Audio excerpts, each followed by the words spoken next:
नव्या ने इस उम्मीद के साथ अपने शहर में वापस कदम रखा था कि शायद जो दुनिया 6 साल पहले उजड़ गई थी, अब उसे समेटने का टाइम आ गया है। लेकिन ऋषि और कनिका की बातें सुनकर उसे यकीन हो गया था कि वो शायद गलत थी।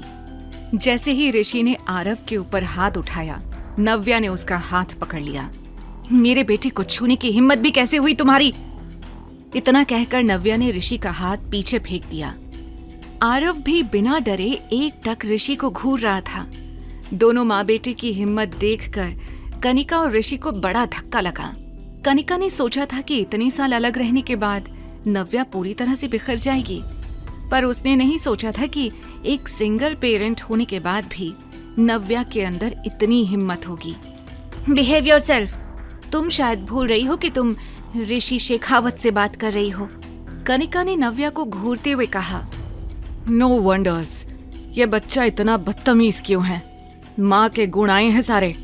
यही सिखाया होगा तुमने। एक सिंगल मदर से और उम्मीद भी क्या की जा सकती है? ऋषि ने गुस्से में बड़बड़ाते हुए कहा। मम्मा को कुछ मत बोलो, आप गंदे हो, आरव ने गुस्से में कहा। नव्या, इसका मुंह बंद करवाओ वरना पिछली बार तुम्हारे बेटे पर हाथ उठाया था, अब तुम पर उठा सकता हूं। इतना कहकर वो तमतमाते हुए आरव के पास आया और नव्या ने उसे प्रोटेक्ट करते हुए पीछे कर लिया। दोनों के बीच अब तनाव बढ़ता ही जा रहा था कि तभी पीछे से एक आवाज आई। Darling, where are you? मैं कब से तुम्हें ढूंढ रहा हूं। ये सुनते ही नव्या ने पीछे पलट कर देखा तो ये आवाज किसी और की नहीं बल्कि अविनाश आहूजा की थी। उसे देखकर नव्या शॉक्ड रह गई थी। उसे लगा शायद उससे सुनने में कोई गलती हो गई थी। Who is this guy? और ये दीदी को डार्लिंग क्यों कह रहा है? कनिका ने धीरे से कहा, पर यह बात ऋषि को सुनाई दे गई थी। ऋषि भी गौर से अविनाश की ओर देख रहा था। तभी अविनाश तेजी से नव्या की तरफ आया और उसे गले लगा लिया। Hey, how are you?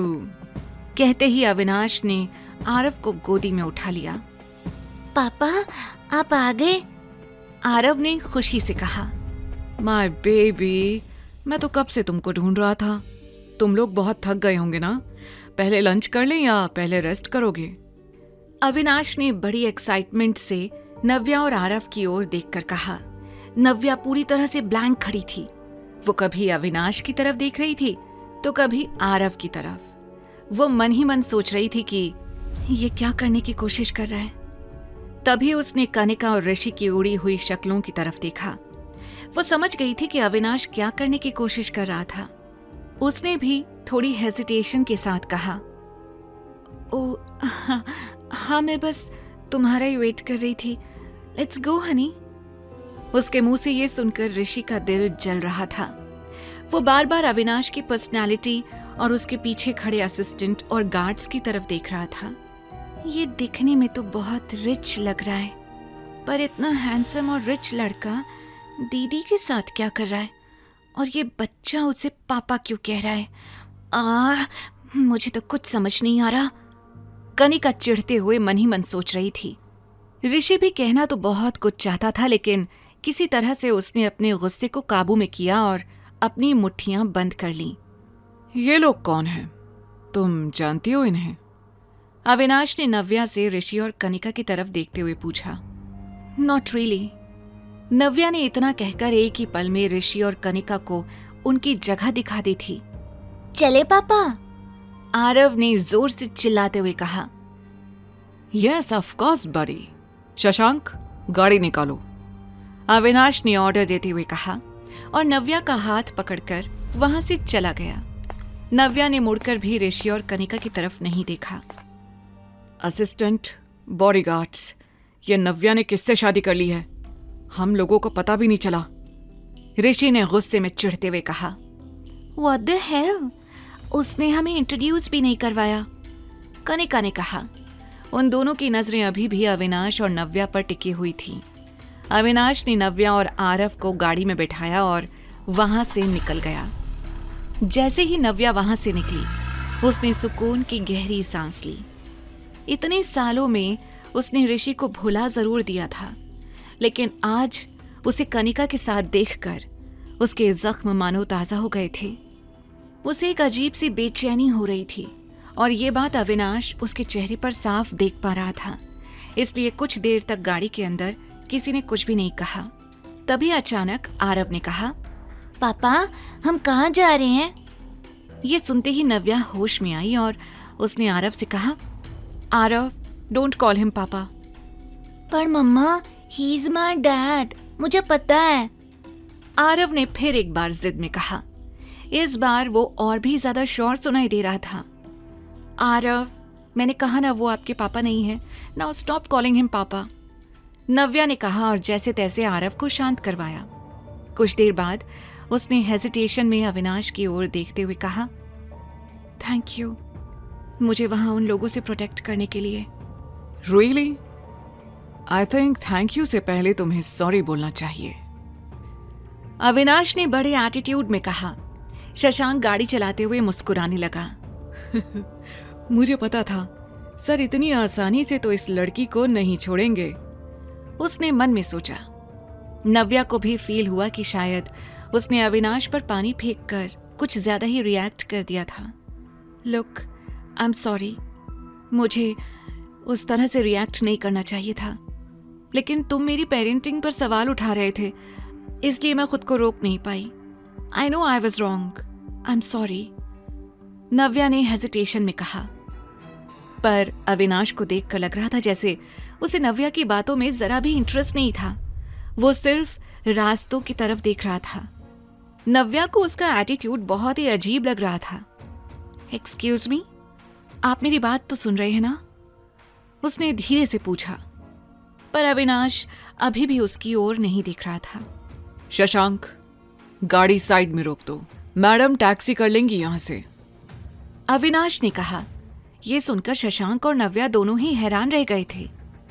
इतना एटीट्यूड, मैंने तो सोचा कि इसने मेरी हेल्प की है तो मैं इसे थैंक्स बोल दूं, पर नहीं, शायद मैंने कुछ ज्यादा ही सोच लिया, नव्या ने धीरे से कहा।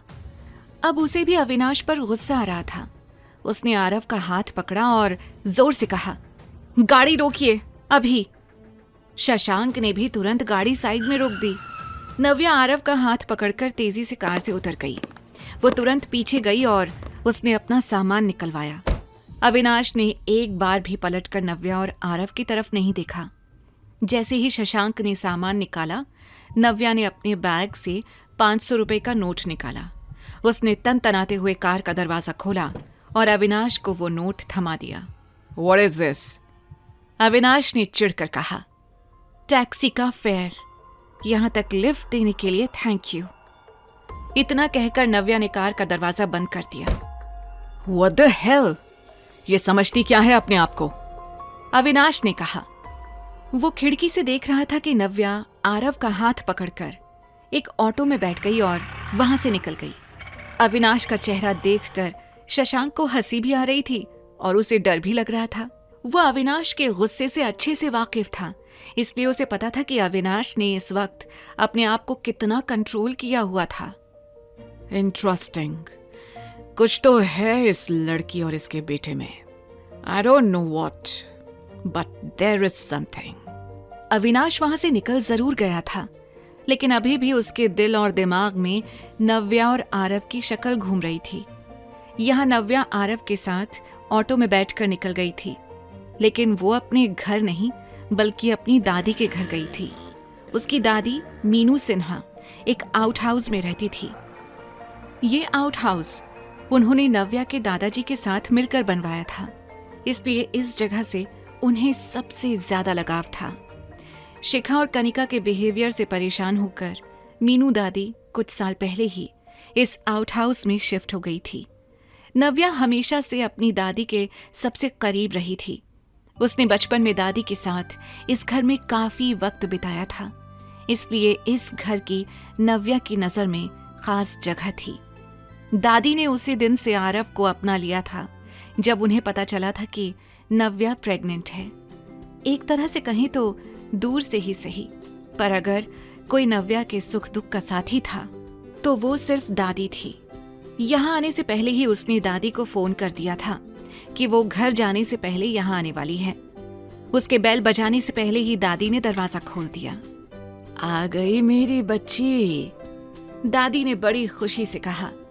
उनके सारे बाल जरूर सफेद हो गए थे, लेकिन चेहरे पर आज भी ताजगी बनी हुई थी।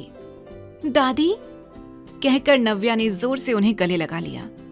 कुछ सेकंड्स के लिए उसे ऐसा लगा जैसे वो अपने बचपन में पहुंच गई हो।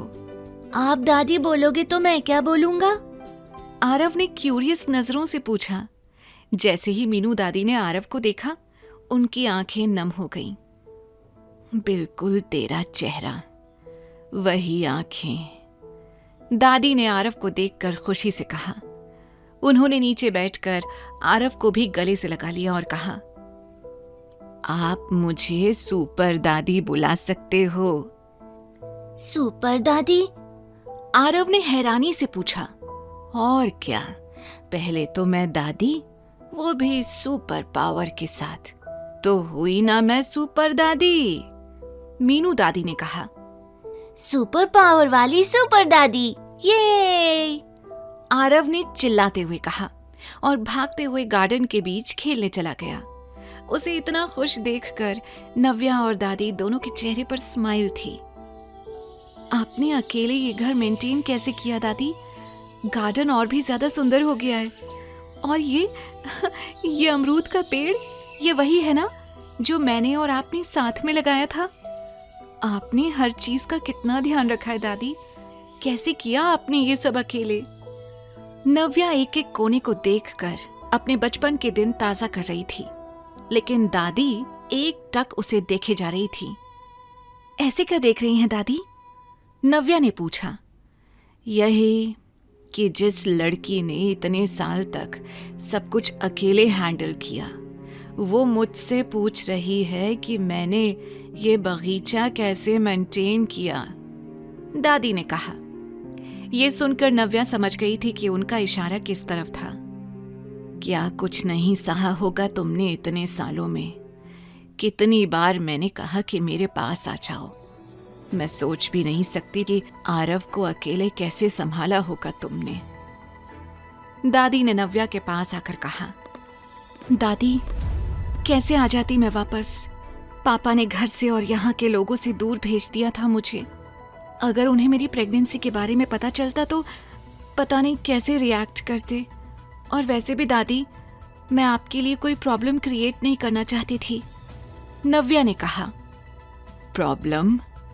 तुम मेरे लिए प्रॉब्लम बन सकती हो क्या? अरे मेरी आंखें तरस रही थी तुम्हें देखने के लिए, दादी ने इमोशनल होकर कहा। तो आ गई ना मैं आपके पास, अपनी दादी माँ के पास। अब आप इतने सालों के बाद मिली हैं तो ये सारी बातें छोड़िए और ये बताइए कि पापा ने मुझे यहाँ क्यों बुलाया है? नव्या ने खुशी से पूछा। ये सवाल सुनते ही दादी के चेहरे पर उदासी छा गई। उन्हें समझ नहीं आ रहा था कि वो नव्या को सच कैसे बताएं।